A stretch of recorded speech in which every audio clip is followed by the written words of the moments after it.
믿음의 신스틸러의 선명한 결정 기준은 무엇인가?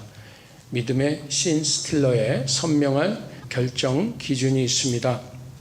그 선명한 결정 기준이 네 가지가 있는데, 첫째는 세상이 아닌 주님의 인정을 받는 것을 우리 인생의 언행심사의 결정 기준 삼는 사람이 하나님의 주목을 받는 믿음의 사람이고요. 두 번째는 주님과 사람에 대한 관심을 가지고 결정을 해야 됩니다. 세 번째는 주님과 사람을 향한 시간을 어떻게 활용하느냐가 내 믿음의 선명한 결정 기준이 되라고 성경은 가르치십니다. 네 번째는요, 주님이 계신 것을 반드시 믿고 그리고 상 주시는 상급 신앙을 가지고 결정을 하라 그러는 겁니다. 이것을 하면 하나님이 상 주신다라는 것을 믿고 우리는 말하고 믿고 생각하고 믿고 행동해야 합니다. 첫 번째 뭐예요? 누구의 인정을 받아요? 세상이 아닌 주님의 인정. 두 번째는요, 주님과 사람에 대한 관심을 가지고 결정을 해야 돼요. 무관심으로 하면 안 돼요. 세 번째는요, 주님과 사람을 향한 시간을 어떻게 할애하느냐. 마지막으로요, 상급 신앙에 관한 것입니다. 이것이 우리의 신앙의 선명한 결정 기준인 것입니다.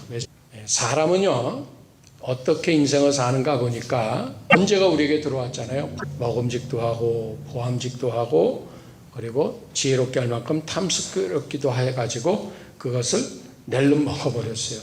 먹지 말라 그러신 것을 먹은 게 동티가 난 것이죠. 다 먹으라 그러셨어요. 다 하라 그러셨어요. 이것만 하지 마 그러셨는데 그것을 건드렸어요. 하나님의 자존심을 무너뜨렸어요. 하나님을 철저히 무시했어요. 그래서 하나님이 인정하시지 않는 쾌락을 찾는 것, 하나님이 인정하시지 않는 쾌감을 찾는 것. 여러분, 우리가 음식을 먹을 때도요, 몸이 원하지 않는 게 있어요. 그런데 우리 입에는 맛있을 수 있잖아요. 몸에는 나쁜데 그걸 모르고 자꾸 누적하다 보면은 건강에 해친다 그러죠.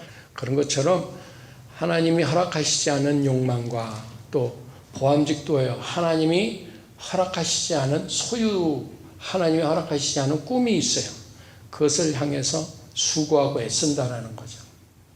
그런데 그게 하나님의 도우심으로 할 수가 없잖아요. 하나님이 허락하시지 않았으니까.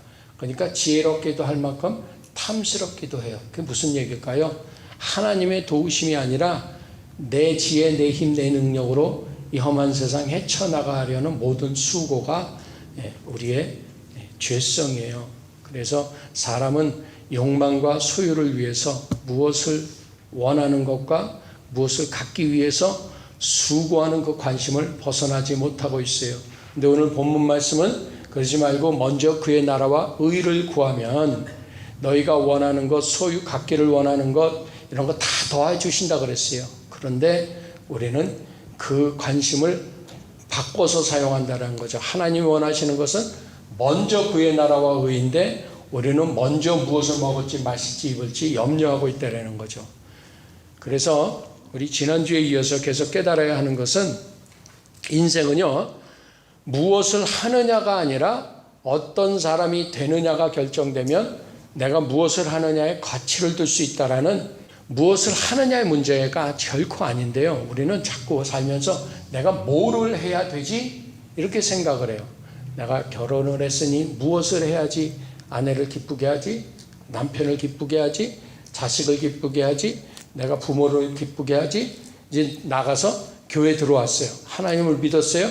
내가 무엇을 하여야 하나님을 기쁘게 하지? 이러는데 예수님은 답을 주셨어요. 하나님의 보내신 자를 믿는 게 하나님의 일을 하는 거라 그랬어요. 요한복음에서는 하나님의 보내신 자를 믿는 것이 그의 일을 하는 거라는 거예요. 무슨 말씀입니까? 하나님을 우리가 믿는다라면 하나님이 보내신 예수님을 믿음으로 영접함으로 그의 자녀되는 권세를 먼저 가지라는 거예요. 그러니까 우리가 결혼을 해서요, 내가 어떻게 하면 내 남편을, 내 배우자를 기쁘게 할까 해서 수고하는 노력을 하려고 애쓰는데 사실은요, 내가 좋은 배우자가 되면은 그 사람이 기뻐하는 일을 할 거 아니에요. 깨달으십니까? 내가 좋은 남편, 좋은 아내, 좋은 부모, 좋은 자식이 되고자 하면은 일이 따라가게 돼 있는 거죠. 그 정체에 맞는 일을 하게 돼 있는 거죠.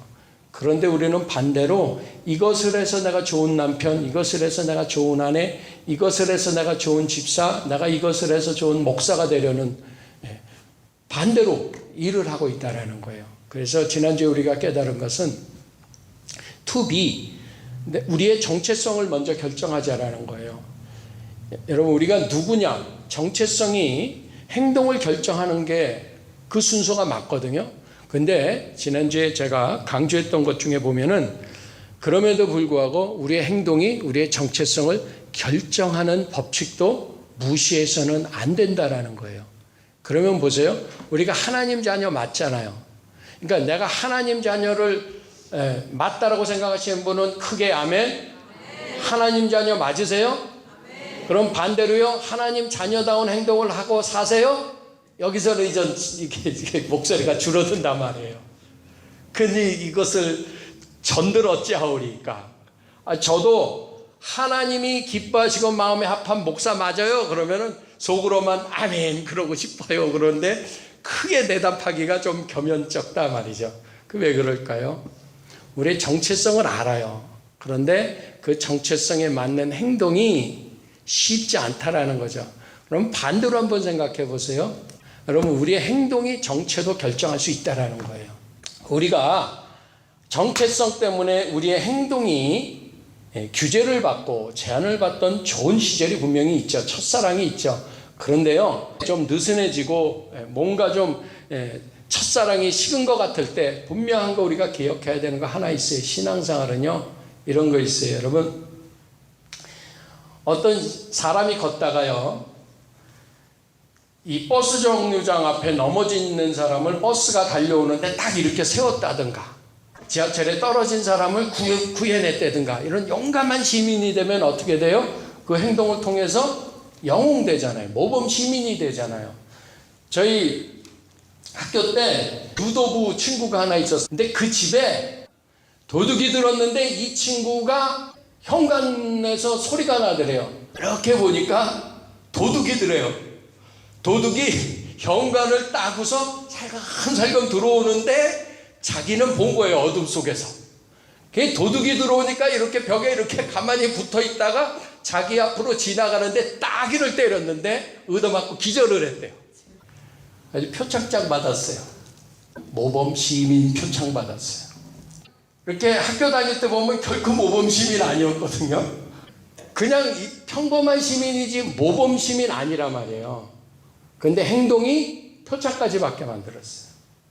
오늘 제가 말씀드리고 싶은 거는요, 2016년에 우리의 행동이요, 내가 행동 하나 잘하면요, 모범 시민도 될 수 있고요, 행동 하나 잘못하면요, 범법자가 될 수도 있어요.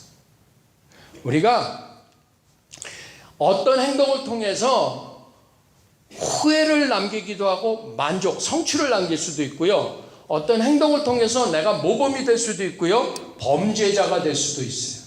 제가 시간 약속을 하고서 막 오는데 길이 막 너무 막혀가지고 뚫린 다음에 시속 60마일 전을 90마일로 달려가지고 온타임에 딱 도착을 했다고 쳐보세요. 그러면 저는 시간 약속을 잘 지키면 모범이 됐겠죠. 근데 오다가 90마일로 오다가 경찰 선생이 따라와가지고 티켓을 먹었어요. 그럼 저는 뭐가 돼요? 교통 위반자가 되는 거예요. 그런데요, 인생에서 이런 모든 것을 보고 계시는 하나님 앞에서 우리가 행할 때 우리 인생에서는 운이 좋아서 사람들 앞에서는요, 모범적인 시간 약속 잘 지킨 목사일 수도 있지만 대부분 저는 무조건 달려왔단 말이죠.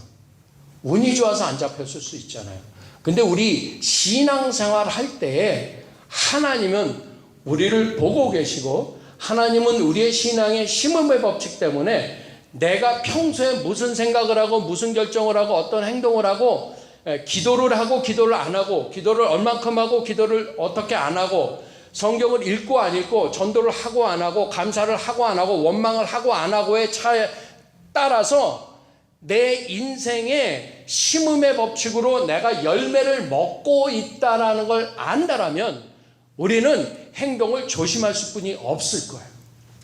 근데 우리는 그것을 별로 믿고 살지 않는다라는 거예요. 그래서 오늘 우리는 2016년에 이 한 주 한 주 보내시면서 이렇게 기도하세요. 하나님, 제가 다른 거 안 하고 하나님이 인정하시는 예배를 회복할 수 있게 해주세요. 사람이 아니라 하나님이 인정하시는 예배를 위해서 2016년에 예배를 성공하시기를 축원합니다. 기도를 그렇게 하세요. 감사를 그렇게 하세요. 지난주에 우리가 배웠죠. 믿음은 세 가지 단어라고요. 첫째는 꽉 붙잡다, 두 번째는 의지하다, 세 번째는 순종하다. 꽉 붙든다라는 의미에 대해서는 어렸을 때 저희 어머님하고 제 동생하고 이렇게 셋이서 안방에 앉아서 TV를 보다가 귀신이 나오는 바람에 저하고 제 동생이 어리니까 어머니 품으로 달려드는 바람에 난리가 났는데 엎친 데 덮친 격으로 메추리스가 넘어오니까 저하고 제 동생은 진짜 기겁을 하고 귀신이 진짜 나타난 거예요. 이제는 화면 밖으로 뛰어나온 거예요. 귀신이. 너만 먹니? 그러면서. 그래가지고 어머니를 막 붙들고 늘어져가지고 어머님은 찌부가 돼가지고 이놈들하니까 나야지 일어나지 나야 세우지. 그래서 우리가 한참 후에 난리법석을 치다가 어머니를 놔드렸더니 그때 세워주셨다는 말씀 드렸어요. 우리가 주님을 꽉 붙든다라는 게 그런 거예요. 꽉 붙든 게 너무 놀라고 세상이 너무 무서워서 주님을 꽉 붙드는 믿음, 1차적인 이 믿음은 반드시 가져야 돼요. 그래서 주님을 꽉 붙드세요. 그 대신에 주님을 꽉 붙들고 있으면 주님이 하시질 못해요. 일을 못해요. 그냥 내 문제 해결만 바라보는 1차원적인 그러한 1차 산업적인 그런 수준일 수뿐이 없어요. 그러나 그것은 반드시 통과해야 되는 믿음이라니까요. 두 번째, 의지하다, 의뢰하다, trust라고 말씀드렸어요. 이제 달러 지폐를 보시면요, we trust in God 그렇게 돼 있잖아요. 그거예요. 하나님을 의지한다라는 건 뭐냐? 내가 캐시가 있는 만큼 하나님을 의뢰하는 것, 그런 믿음이라는 거예요. 믿음의 분량 굉장히 중요해요. 그래서 내가 20불이 있으면 내가 햄버거 집에 들어가서 햄버거 집 안에서는 20불 마음 놓고 쓸 수 있잖아요. 나온 내 한 입 먹는 것. 하나님을, 주님을, 예수님의 이름을, 말씀을 의지하는 그 믿음이라는 게 뭐냐면은 내 안에 캐시가 있는 듯한 믿음이 의뢰하는 믿음이라는 거예요. 그러면 우리 믿음의 분량이 마치 내가 크레딧 카드가 언리밋 크레딧 카드를 가진 것처럼 사용할 수 있는 믿음까지 자라는 게 하나님을 잘 의뢰하는 줄로 믿습니다.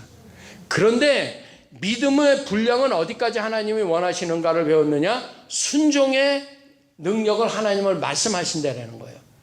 복종은 예를 들었죠. 제가 많이 아파서 병원을 갔는데 청진기로 진단을 받기 위해서 웃도리를 벗는 것처럼 어쩔 수 없이 내키지 않지만 할 수 없이 벗어야 되기 때문에 우통을 벗는다라는 걸 복종이라고 배웠어요.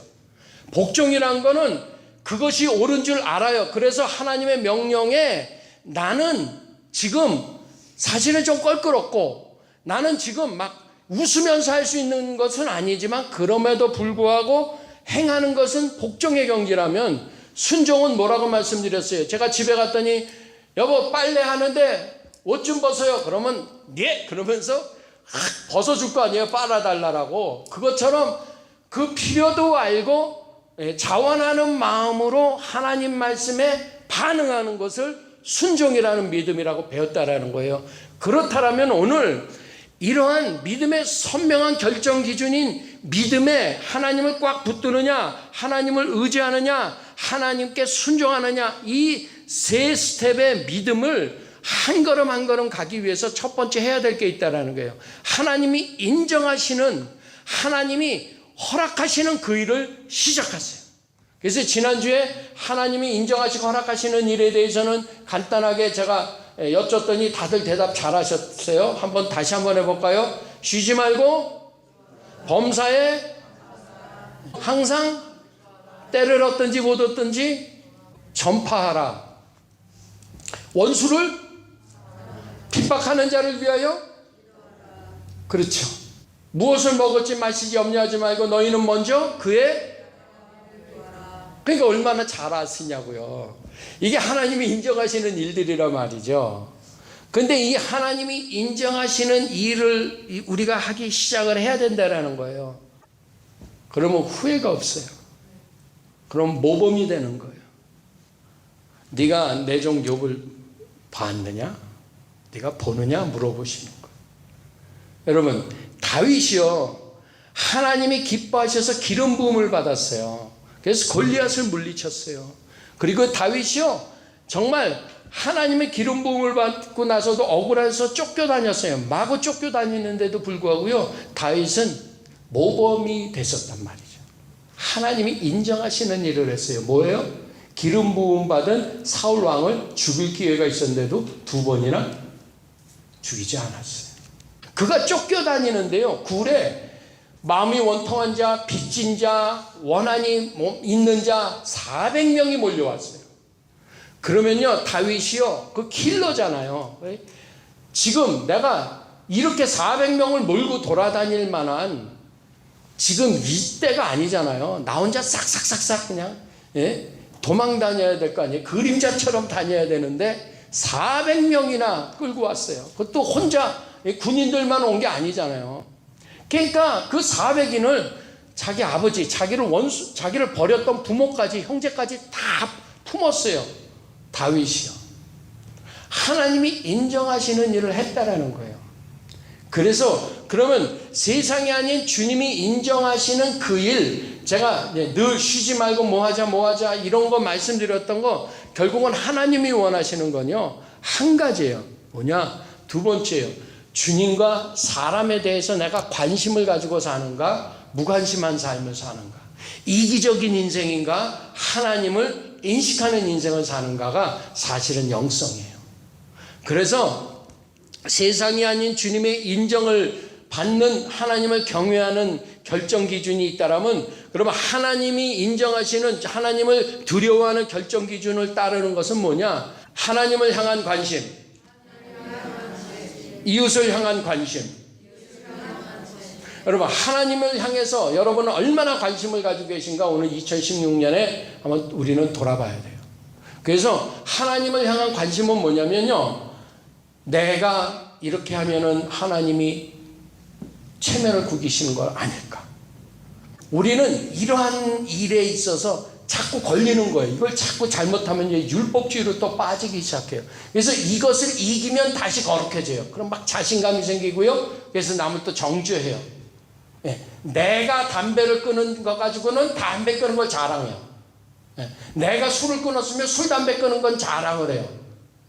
그러니까 우리가 해야 되는 게 뭐냐면은, 세상이 아닌 하나님의 인정을 받는 데 있어서 내 일거수일투족에 대해서 자꾸 거룩하지 못한 것에서 싸움하지 마시고, 간단해요.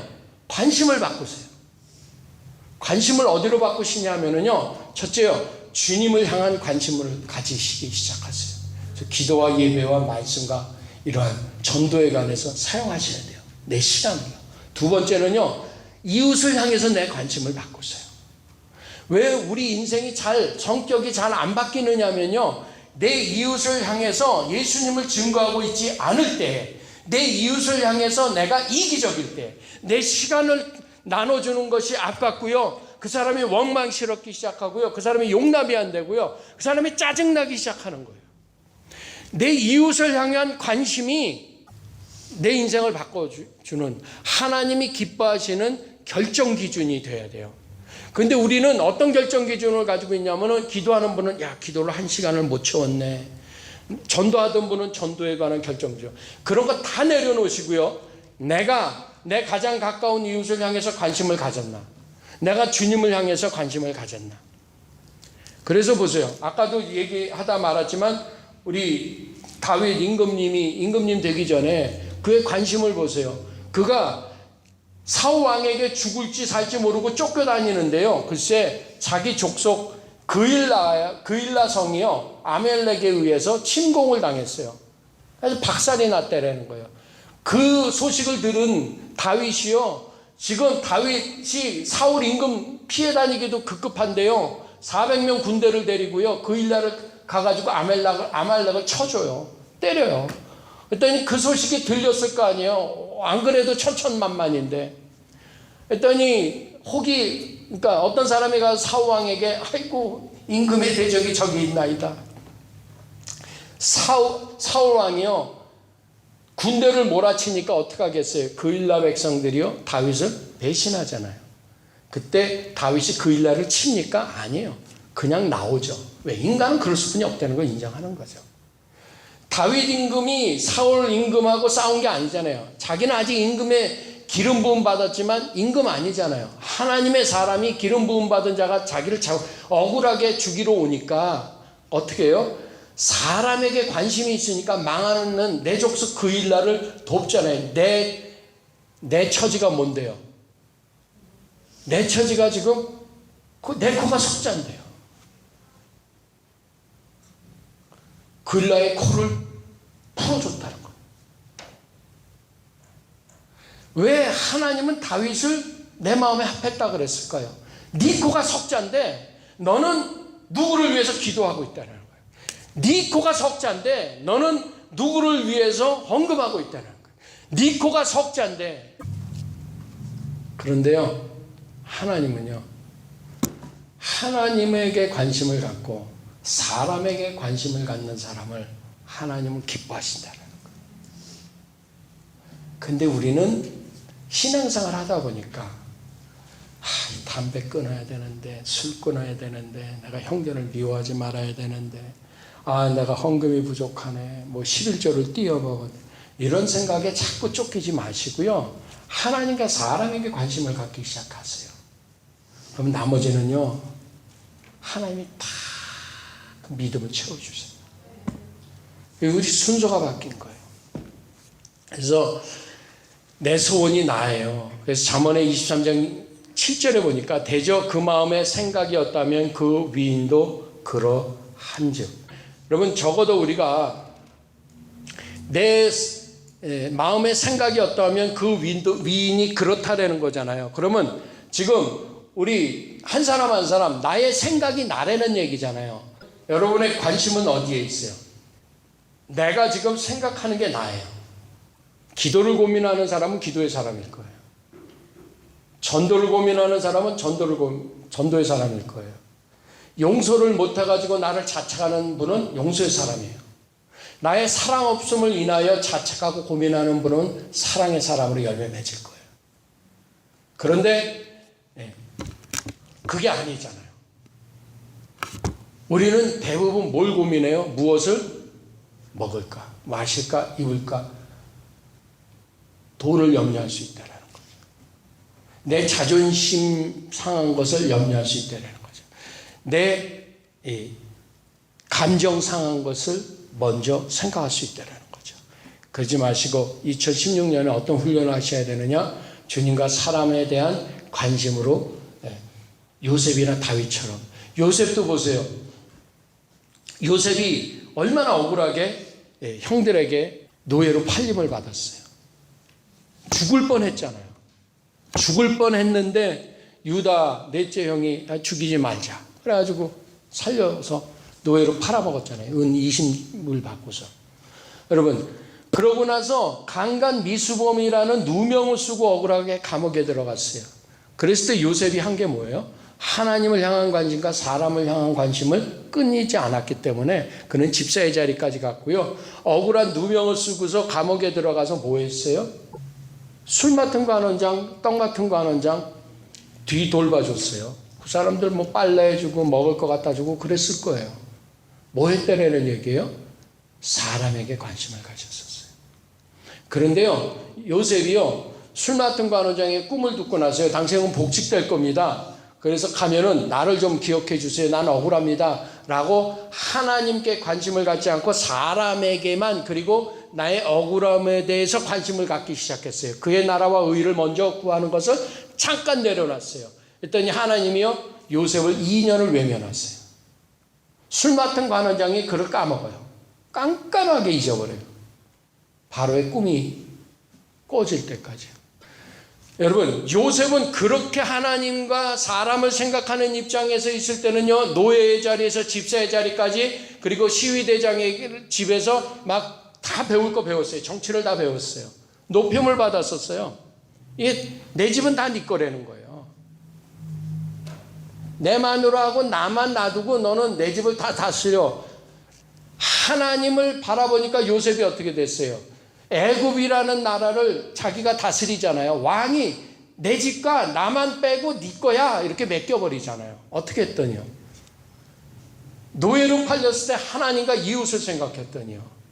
근데 감옥에 들어가서는 하나님을 생각하고 이웃을 생각할 때는 형통하더니 하나님을 잠깐 내려놓고 이웃을 돌보다가 말고 내 처지를 돌아보니까 하나님이 2년 동안 회복시키시느라고 고생시키시잖아요. 2년 동안 응답이 없어요.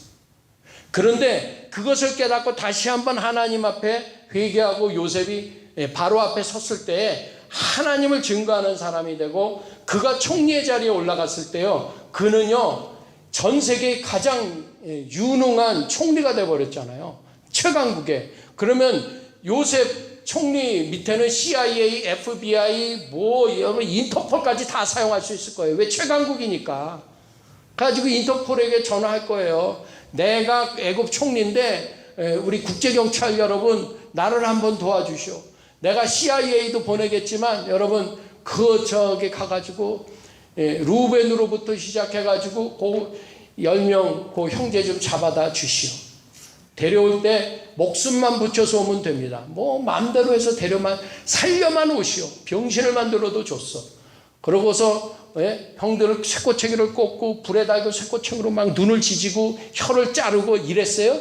손가락에 손톱을 뽑고 막 그랬어요? 아니잖아요. 요셉이 하나님을 생각하고 하나님을 관심을 갖고 형제를 관심을 가지니까 염려하지 마세요. 형들 내가 원수 갚을 게 아니라 이 일은 하나님이 우리 가족을 구원하라고 나를 먼저 보내시는데 이 방법을 썼던 것뿐입니다 라고 해결이 되잖아요. 그런데 보세요. 요셉이나 다윗이나 하나님을 관심을 안 갖고 이웃을 관심을 안 갖고 자기만을 관심을 가졌다면 어떻게 됐겠어요? 야곱같이 살았을 거고요. 요셉이요. 다윗은 사울같이 살았을 거예요. 근데 그는 하나님이 인정하시는 일, 그래서 주님과 사람에게 관심을 가지니까 그 일이 됐다라는 거예요. 그러면 보세요. 하나님이 인정하시는 일을 위해서 우리가 다른 거 이거 못하는데 저거 못하는데 애쓸 것이 아니라 하나님과 사람에게 관심을 갖는다라면 어떻게 우리가 결정할 것인가? 세 번째 스텝은 이것입니다. 하나님께 시간을 내어드리세요. 그리고 내 이웃에게, 사람에게 시간을 할애하세요. 하나님한테 시간을 드리세요. 그게 옳아요. 하나님한테 시간 드리세요. 그래야 살아요. 우리 청년들도 하나님한테 시간을 드리세요.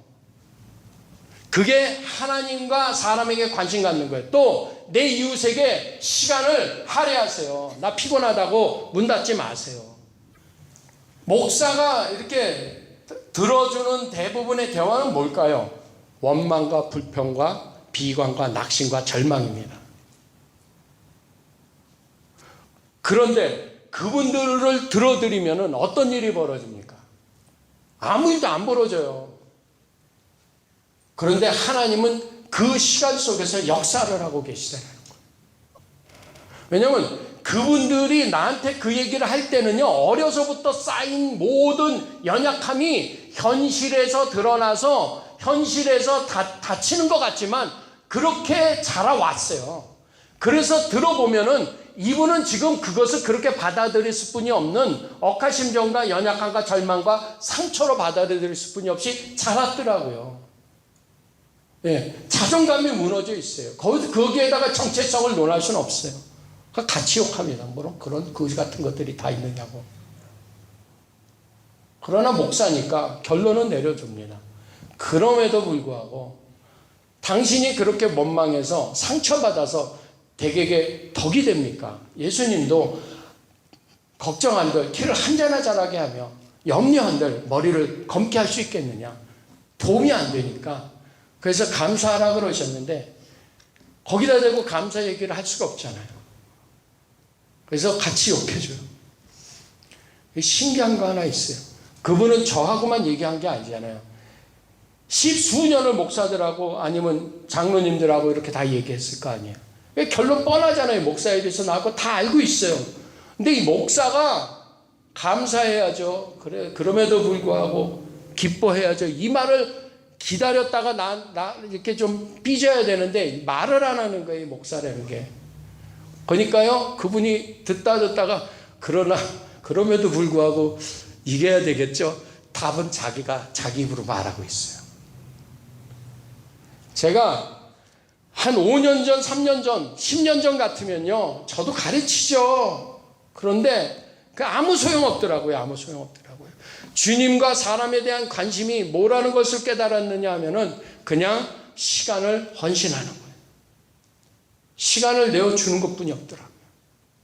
제가 여기서 이렇게 거룩하게 말하지만요. 제가 말한 케이스는요. 성공한 케이스 한 가지 얘기한 거예요. 다 실패하지만 한두 가지를 붙들고 가기 위해서 여러분 우리는 하나님이 인정하시는 일을 찾을 게 아니라 주님과 사람에게 관심을 갖기 위해서 그들에게 주님께 그리고 내 이웃에게 시간을 내어주자. 그래서 오늘 믿음의 사람으로서 선명한 결정 기준은 세상이 아닌 주님의 인정을 받는 주님을 경외하는 믿음으로 살기 위해서 내가 무엇을 해야 되나, 기도를 더 해야 되나, 예배를 어쩌고 이런 것을 관심을 두고 거기다가 씨름할 것이 아니라 오히려 역으로 주님과 사람에 대한 관심을 갖기 위해서 주님과 사람을 향해서 시간을 내어드리자. 우리가 다시 한번 하나님께 시간을 내어드리기 시작하면요. 하나님이 우리의 시간을 풍성하게 갚아주실 줄로 믿습니다.